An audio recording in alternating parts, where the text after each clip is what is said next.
Jake Ward joins us now, along with Chris Bale, who was featured in Jake's piece there. He's the director of the Polarization Lab at Duke University. He's also the author of Breaking the Social Media Prism, How to Make Our Platforms Less Polarizing. Jake, I want to start with you. We've got families around the country who are dealing with this, with loved ones impacted by extreme political content that's online right now. What are some of the things you're hearing from other people who are in this situation?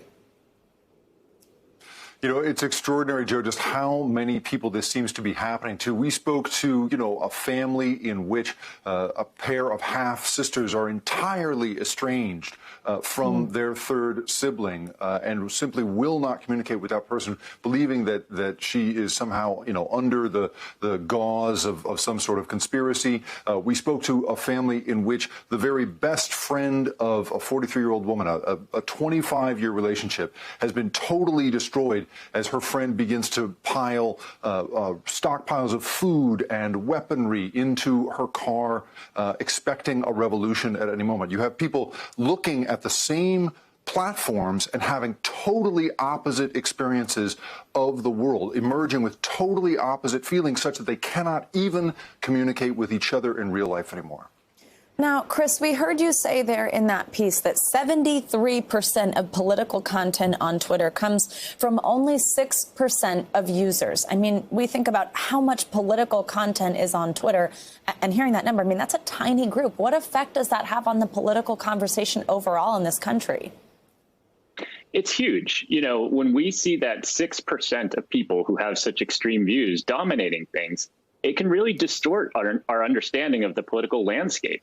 It can make us really confused about who's an extremist and who's a moderate anymore. And we can misunderstand those extremists as moderates on the other side, making all of us feel much more polarized than we really are. Chris, can you explain why there is such a big gap right now between the social media world and real life, the real world? Well, I think we have to think about the incentives for using social media. People like the mother-daughter pair that were profiled in Jake's great story.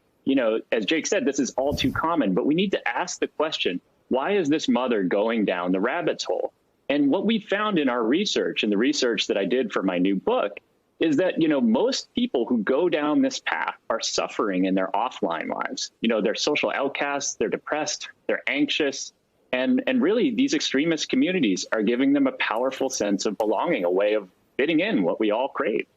Jake, we saw from your experiment there where you signed up for a Facebook account and only followed certain things and had your producer do the same, just how easy it is to go from liking a Facebook page to seeing extreme content, and pretty much only extreme content on our feeds. I think you put it as this diet of fear. I mean, it only took a week. What does that tell us about the information social media platforms are collecting and then showing to us? Well, I think it's really important to understand that this isn't just a case of algorithms kind of building a diet of fear out of nothing. It is because human beings have hardwired emotional responses to certain topics. If you get into tribalism, right, in the form of racism, those sorts of things, if you get into emotionally laden topics, the intensity of our response is so strong, and these companies have been built to appeal to that because their business model is attention. So they don't need to know exactly who you are, Savannah, right? Exactly what you're into. They only need to figure out whether you fit into this archetype that hundreds of other thousands of other people have fit into.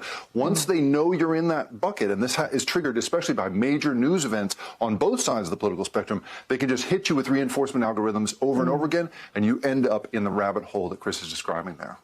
Chris, we want to leave viewers with some advice. Is there anything people can do or watch out for if they or their loved ones start seeing more extreme, polarizing content online? Absolutely. We all need to learn how to distinguish extremists from moderates. But that can be difficult. It's easy to give that kind of self-helpy, preachy advice. We should all just be more aware. We all know what social media is. That stuff's not easy. So in the Duke Polarization Lab that I co-direct, we've created new types of plug-in technology that can help you turn up the volume of moderates and turn down the tenor of extremists. And bots, apps, quizzes, other types of interactive tools that you can use to try to bridge that gap between social media and reality and bring us back down to the moderate reality. All right. Jake and Chris, thank you both so much. We really appreciate that eye-opening look at what we can do about this. Absolutely. Fascinating conversation and experiment, Jake. Thanks.